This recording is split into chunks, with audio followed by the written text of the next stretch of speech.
James, old buddy. Andrew, me old mucker. I feel like I hardly know you. I know. Well, we're kind of overdue for a chat. Yes, I think so. Yeah. So, you've been in my videos with the Stearman and various other things, Yeah. Ercoupe adventures. Always in a supporting role.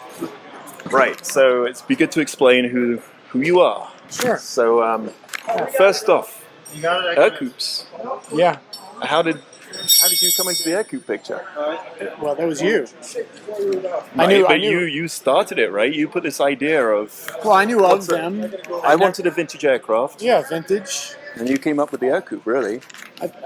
From what I knew of them, I thought it would be a good fit as a way for you to finish your license, like as a great training platform. But my impression was like it's a classic, and it would give you some legs after that. It's an interesting aircraft. Yeah, it's neat, really neat. Yeah. And it proved to be all that, right? Yeah, and capable. So that was you and getting you started and right. your adventure. Doug found 805 up in Sun River. Yeah. We flew up there in the 180. Yeah. Yeah.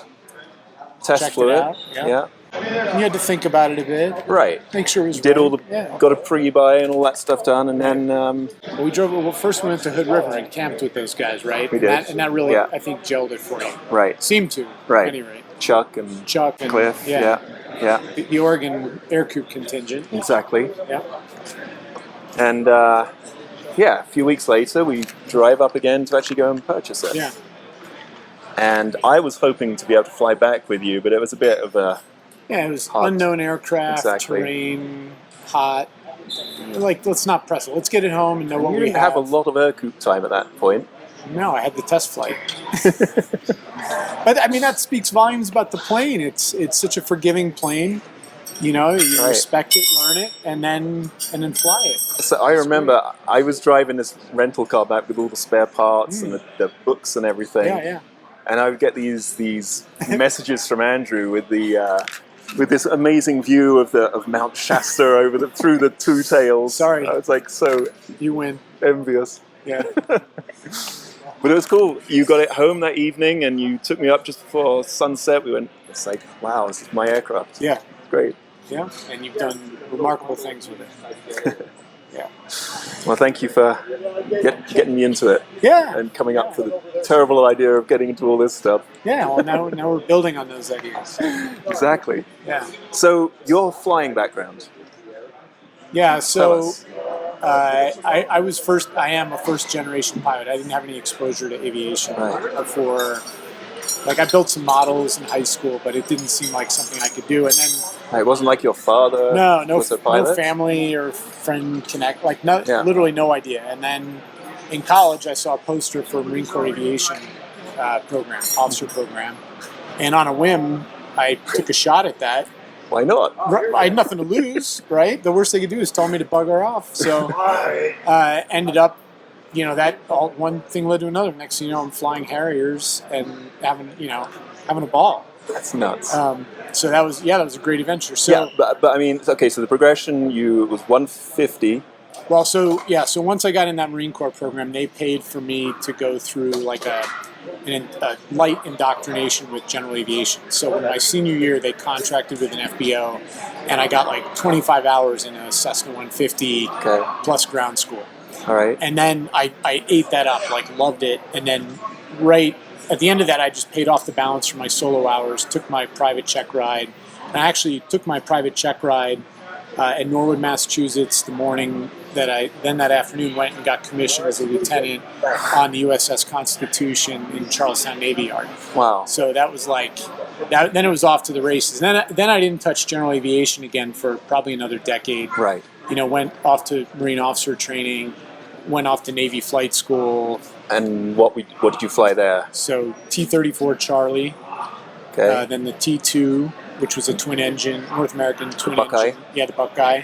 And then the T-45 Alpha, the Goshawk, the first iteration of that. Wow. I really wanted to fly the A4. The A4s were on the way out. But the T-45 was a good jet. The later one, the Charlie, had glass cockpit and was just a little bit little bit closer to the fleet aircraft, but it was nice. Okay. Yeah. So yeah, finished that, got my wings, and then selected Harrier, which was what I wanted, and did that for in total about 10 years.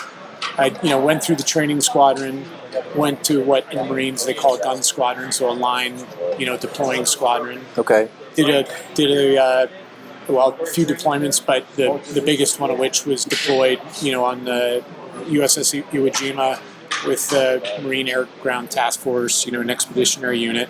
Okay. This was the Africa time? Yeah, we crisscrossed all over. That was Gulf War, and we bounced around. They didn't let us play much in the Gulf, but we covered, we made it to the Gulf, and then we were back out over to east, like Horn of Africa, and then to the west coast to Liberia.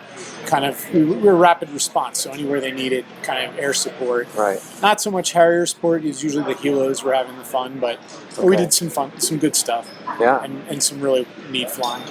Amazing. Then I did a tour as a forward air controller with 3rd Battalion 6 Marines from Camp Lejeune, and we deployed to Afghanistan as part of Operation Enduring Freedom. So I was the air officer for the battalion, and that was like everything aviation related. So, logistics, lift, close air support, and that was, truthfully, that was probably my best year in the Marines. Like, I had a ball. Huh.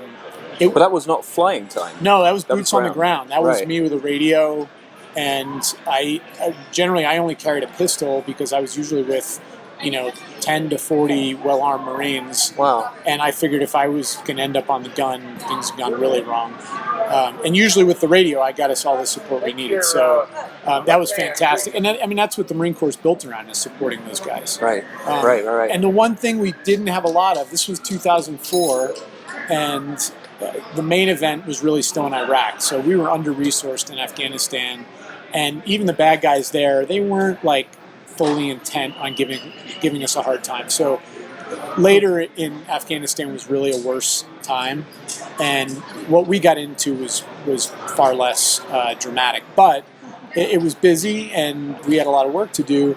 And the one thing that was really missing from the picture for our operations was information. It was not a well-integrated operation. So that kind of came full circle later in my career. But after doing that tour, then I went back to the Harrier training squadron as a Harrier instructor. Okay. Right. And that was back at Cherry Point, North Carolina. So then at the end of that, I love the Marines, love the Harrier, love supporting the guys. But the Harrier was a particularly challenging aircraft from a readiness perspective. So very maintenance intensive. It was broken a lot of the time. There was significant downtime. It was challenging. You had to be really committed to advancing there. And so when my contract with Marines was up, I was kind of looking for, other opportunities, and ended up stumbling into the U-2 program. Right. At BO in California. And again, it was kind of a crazy Ivan move, but it kind of came together and worked out. As a sidebar at that point, I was flying tailwheel for fun. So Right.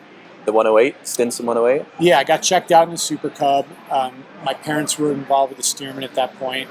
Neither of them were pilots, but got involved with restoring a Stearman.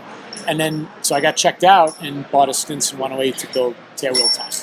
And then started flying the Stearman, and then learned I could fly a tailwheel active duty, and I was like, oh, that's too cool, I got to do that, if I can. Right, which would be the U-2. Yeah, the U-2, right. So came out to California, interviewed for that, and then did an inter-service transfer from the Marines to the Air Force, and did a whole slew of things over the course of the next 10 years with the U-2.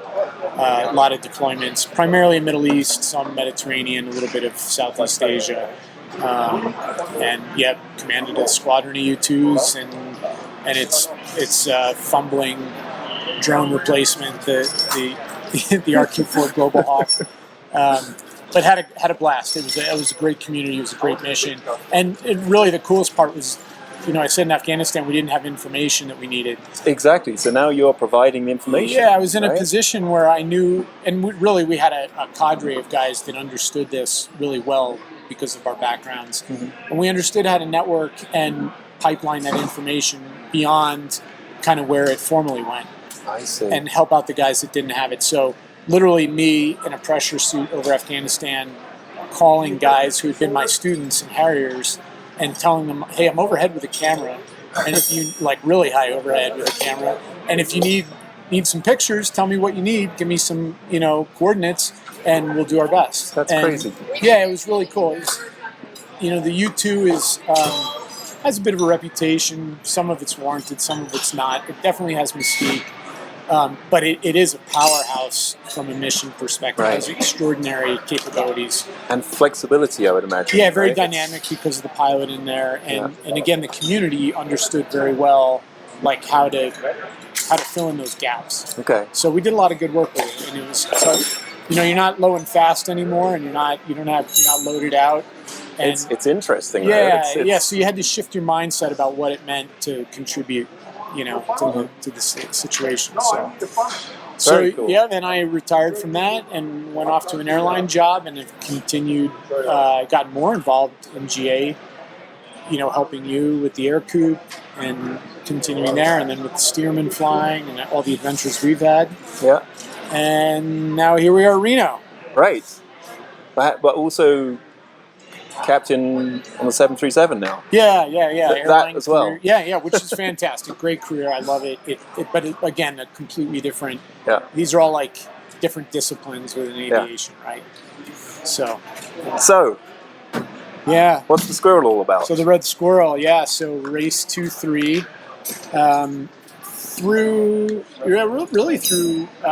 Scott Thompson in race 66, another U-2 friend, got me acquainted with. There's a really remarkable group of people at Rio Linda Airport down by Sacramento.